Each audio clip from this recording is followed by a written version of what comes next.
Welcome back to another edition of our 31 Nights of Halloween movies. And today, the movie we're going to talk about is Abigail.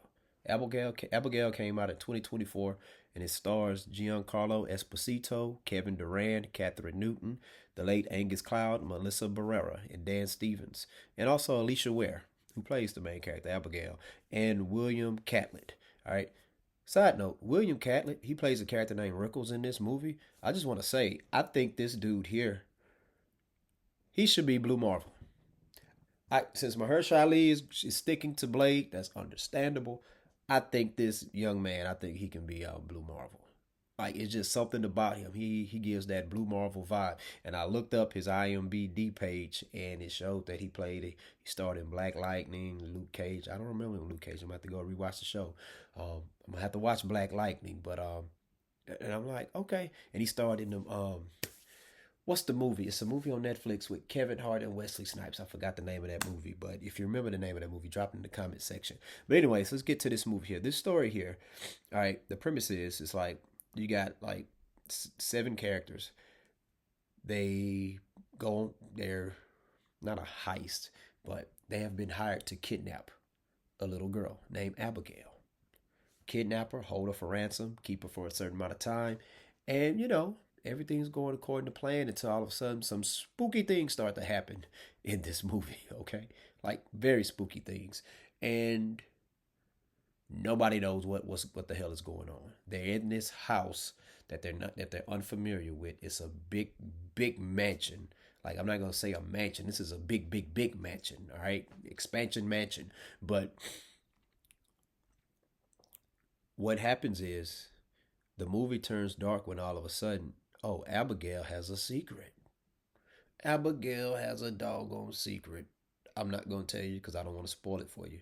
All right, but I guess I'm spoiling it if I'm telling you she have a secret. But you don't know the secret. Don't watch the trailer for this movie. Don't Google it on TikTok because then you or YouTube because what's gonna happen is you're gonna be spoiled with certain particular scenes that's gonna just ruin the movie for you. But even if it ruins it for you, like I was aware of the secret, but I still like the movie. All right, it's just like you watched the Titanic. You knew the Titanic was gonna sink, and everybody was gonna die, and well, except for Rose, and you still enjoyed the movie. Don't say you didn't enjoy it because the movie made what was it 3 billion? All right, but man, like this movie, it gives me From Dusk Till Dawn vibes. From Dusk Till Dawn vibes. From Dusk Till Dawn, it's like two movies rolled up in one. You got a cops and robbers movie um with George Clooney and Quentin Tarantino's character. They both on the run from the state troopers, FBI, all of that, trying to get to Mexico. To get to Mexico, they trying to get the deal brokered that they're trying to do, and then bam, all of a sudden, oh surprise, vampires. Wasn't expecting that. So a lot of action in this movie. I love action.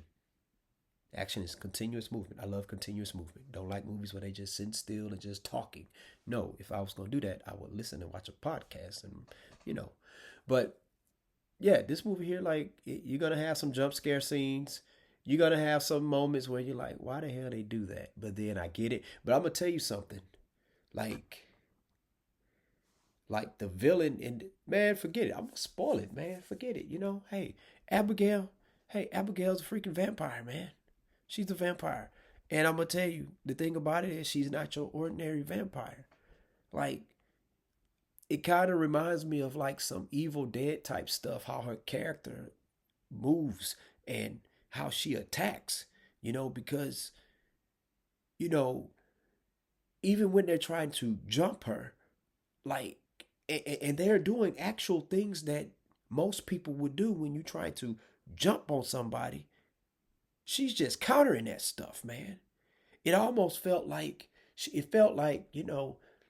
when you're playing a video game. I used to play Marvel Ultimate Alliance a lot, and you're playing a video game. Let's say you and three of your friends, all four of y'all, you ganging up on the main villain, and it's like, okay, all four of us got on him, and he was able to just the villain was able to bam, bam, bam, bam, bam. You know, like if you're fighting Doctor Doom at the end of Marvel Ultimate Alliance, you got Iron Man, Thor, Hulk, and who else? Wolverine or Deadpool or something. all of you gang up on him, and then he just countering everything.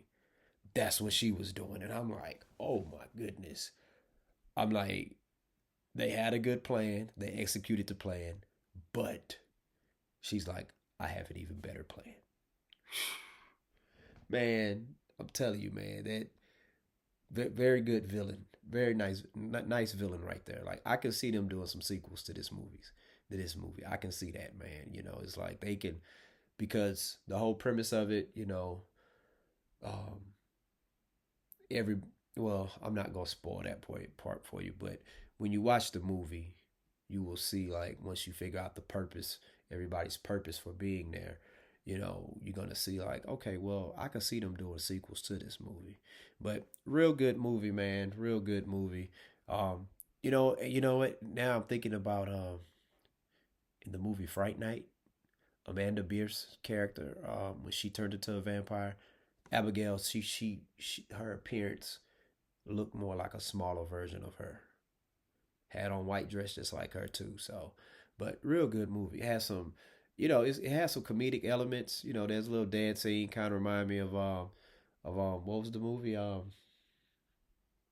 Man, what was the movie with the robot, the killer robot, the girl? Oh my goodness, I forgot the name of it. But you know, watch after I finish this video. I'll remember the name of it. But drop it in the comment section if you remember. But yeah, man, definitely check this movie out, man. Scale of 1 to 10, I give it an 8. It's a real good movie to watch, man. So check it out.